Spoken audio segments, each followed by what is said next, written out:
নমস্কার। সাহিত্যের এক বিপুল সম্ভার নিয়ে আমাদের বিশেষ প্রয়াস আমার কণ্ঠ। থাকবে বাংলা ও বিশ্ব সাহিত্যের ঝুলি থেকে বাছাই করা কিছু গল্প। আর আমাদের আজকের নিবেদন শিশু সাহিত্যিক সুকুমার রায়ের লেখা একটি ছোট্ট গল্প, 1 বছরের রাজা।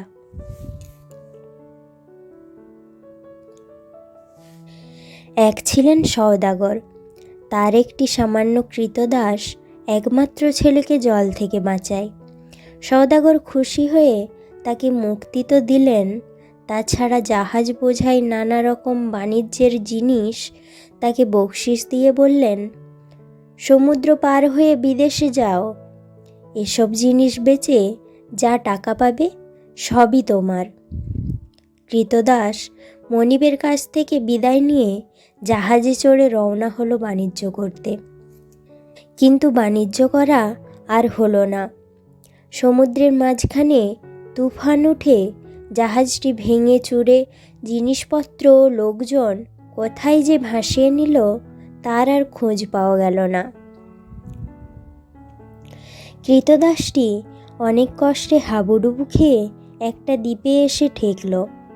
সেখানে ডাঙায় উঠে সে চারিদিকে চেয়ে দেখল, তার জাহাজের চিহ্নমাত্র নেই, তার সঙ্গের লোকজন কেউ নেই। তখন সে হতাশ হয়ে সমুদ্রের ধারে বালির ওপর বসে পড়ল। তারপর যখন সন্ধ্যা হয়ে এলো তখন সে উঠে দ্বীপের ভেতর দিকে যেতে লাগলো।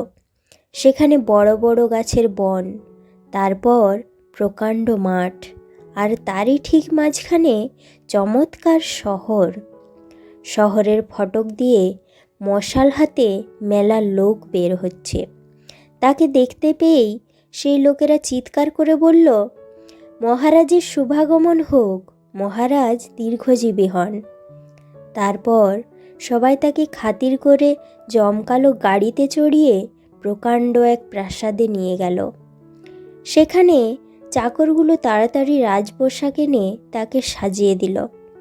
সবাই বলছে, মহারাজ মহারাজ। হুকুম মাত্র সবাই চটপট কাজ করছে। এসব দেখে শুনে সে বেচারা একেবারে অবাক। সে ভাবল, সবই বুঝি স্বপ্ন, বুঝি তার নিজেরই মাথা খারাপ হয়েছে, তাই এরকম মনে হচ্ছে। কিন্তু ক্রমেই সে বুঝতে পারল সে জেগেই আছে, আর দিব্যি জ্ঞানও রয়েছে, আর যা যা ঘটছে সব সত্যি। তখন সে লোকদের বলল, এ কীরকম হচ্ছে বলো তো, আমি তো এর কিছুই বুঝছি না। তোমরা কেনই বা আমায় মহারাজ বলছো, আর কেনই বা এমন সম্মান দেখাচ্ছ? তখন তাদের মধ্যে থেকে এক বুড়ো উঠে বলল, মহারাজ, আমরা কেউ মানুষ নই, আমরা সবাই প্রেত গন্ধর্ব। যদিও আমাদের চেহারা ঠিক মানুষের মতো, অনেক দিন আগে আমরা মানুষ রাজা পাওয়ার জন্য সবাই মিলে প্রার্থনা করেছিলাম, কারণ মানুষের মতো বুদ্ধিমান আর কে আছে। সেই থেকে আজ পর্যন্ত আমাদের মানুষ রাজার অভাব হয়নি। প্রতি বছরে একটি করে মানুষ এখানে আসে, আর আমরা তাকে 1 বছরের জন্য রাজা করি। তার রাজত্ব শুধু ওই 1 বছরের জন্যই। বছর শেষ হলেই তাকে সব ছাড়তে হয়। তাকে জাহাজে করে সেই মরুভূমির দেশে রেখে আসা হয়। সেখানে সামান্য ফল ছাড়া আর কিছু পাওয়া যায় না, আর সারাদিন হাড় ভাঙা খাটুনি খেটে বালি না খুঁড়লে 1 ঘটি জলও মেলে না। তারপর আবার নতুন রাজা আসে। এই রকম বছরের পর বছর আমাদের চলে আসছে। তখন দাস রাজা বললেন, আচ্ছা বলো তো, এর আগে তোমাদের রাজারা কীরকম স্বভাবের লোক ছিলেন?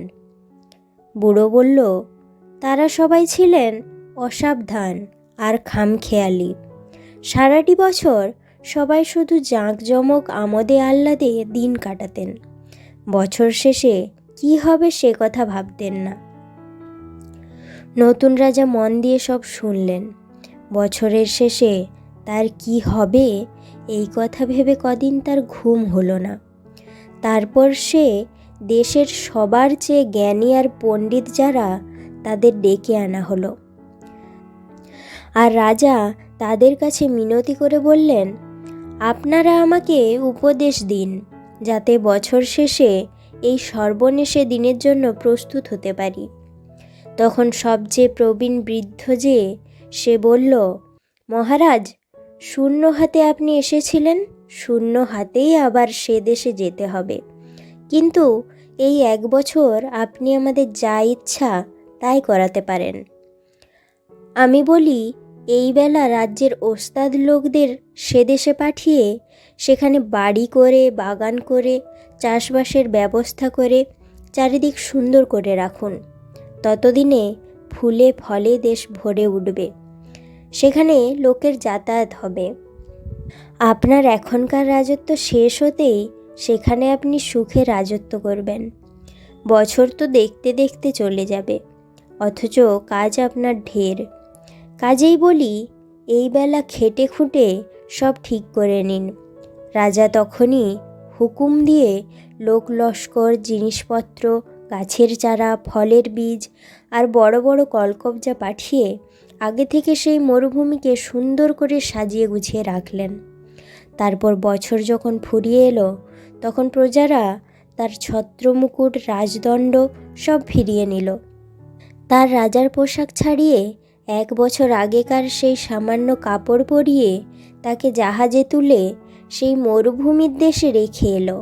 কিন্তু সে দেশ আর এখন মরুভূমি নেই। চারিদিকে ঘরবাড়ি, পথঘাট, পুকুর, বাগান। সে দেশ এখন লোকে লোকারণ্য।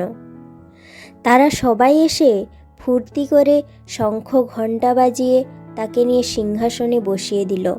1 বছরের রাজা সেখানে জন্ম ভরে রাজত্ব করতে লাগলেন। ধন্যবাদ সকলকে। আশা করি এই ছোট্ট গল্পটি ভালো লেগেছে। এমন আরও ভালো ভালো বাংলা গল্প শুনতে আমার কণ্ঠ চ্যানেলটি সাবস্ক্রাইব করুন।